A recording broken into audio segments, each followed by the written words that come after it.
Según los archivos antiguos, las erupciones del Cotopaxi han sido catastróficas, pero empezaban gradualmente.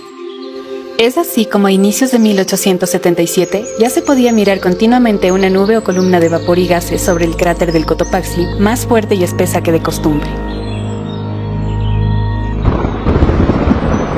2 meses antes de la gran erupción, se podían observar llamativas explosiones en el cono del Nevado, sirviendo de bellísimo espectáculo a los que lo miraban. La víspera, se observó un juego muy vivo de descargas eléctricas alrededor de la cúspide del Cotopaxi. El 26 de junio de 1877 amaneció claro y despejado como de costumbre en la estación del verano. De pronto, a las 6:30 de la mañana, sobre el cielo azul se lanzó una altísima columna de humo y ceniza desde el cráter del Cotopaxi que se expandía muy rápidamente. A las 10 de la mañana se escucharon unos truenos subterráneos. Estas fuertes detonaciones se oyeron en varias regiones del país, desde Esmeraldas hasta Tumbes, y eran tan vivas que en algunos pueblos creían que se libraba una batalla en las cercanías, con terribles detonaciones de cañón. En pocos minutos se cubría el cerro de ceniza y gases volcánicos, quedando oscurecido durante el resto del día. En Quito, la nube de ceniza se extendió en todas las direcciones, envolviendo a todas las cercanías y a la ciudad en la más profunda y absoluta oscuridad, que iba creciendo en proporciones mayores de las que se puede explicar. A las 4 de la tarde parecía extinguida toda la luz natural, de tal modo que no se podía ver la propia mano aproximada a la vista. Las personas se tropezaban entre sí. Los pollos y las gallinas, confundidos con lo que pasaba, iban y volvían alborotados, sin saber si era de día o si la noche se había adelantado. Los perros y los gatos expresaban con quejidos la profunda impresión que les causaba esa misteriosa oscuridad. El ganado vagaba perdido por los pastos cubiertos de polvo, mugiendo y relinchando. Muchos se perdieron, precipitándose en los barrancos que la noche no les permitía reconocer.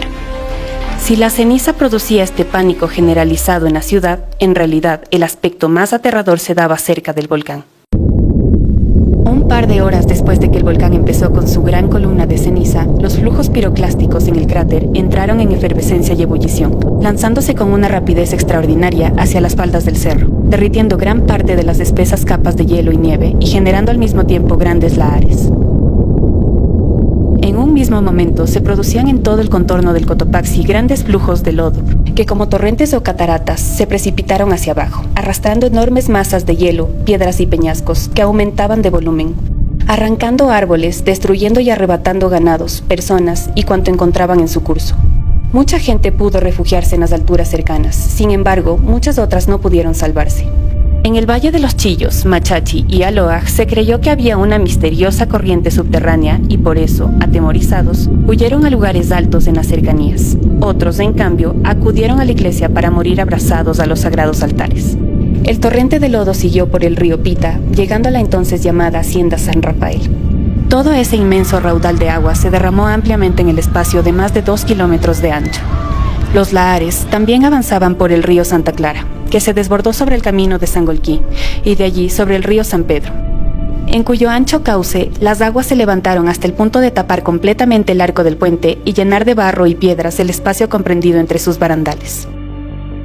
Luego, los lahares se dirigieron a Tumbaco, donde arrebataron algunas personas, molinos, cuadras de caña de azúcar, huertas y varias cabezas de ganado. Los puentes de Guayabamba, Alchipichí y Perucho fueron destruidos, quedando dificultada la comunicación con las regiones del norte.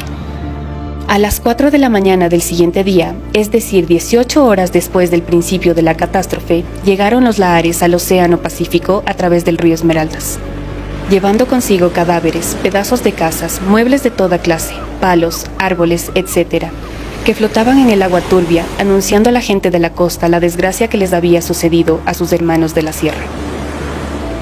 Luego de la catástrofe, el gran volcán se calmaría y dormiría de nuevo por muchos años más.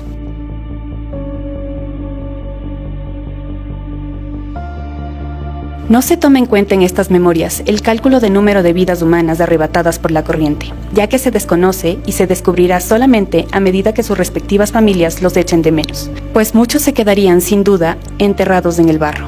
¿Cuántas viudas lloraban a sus maridos? ¿Cuántas madres a sus hijos? ¿Cuántos hijos a sus padres? ¿Cuántos huérfanos, cuyo único sustento eran el sudor y los desvelos de sus padres? Pero más dignos de lástima son aquellos infelices que, sorprendidos repentinamente por la muerte, salieron de esta vida sin los auxilios de la religión, sin poder siquiera apelar a la divina misericordia. Ojalá Dios, contentándose con quitarles la vida temporal, les haya concedido la vida eterna. Ojalá la memoria de tan deplorable desastre nos abstenga de provocar a la justicia divina, y que ésta no recurra nuevamente a estos castigos tan formidables. Padre Luis Odiero, 1877. Aunque las erupciones volcánicas no se pueden detener, la preparación de la población puede hacer la diferencia, para que erupciones futuras no cobren la vida de miles de personas que ahora viven en las zonas por donde en 1877 pasaron los lahares.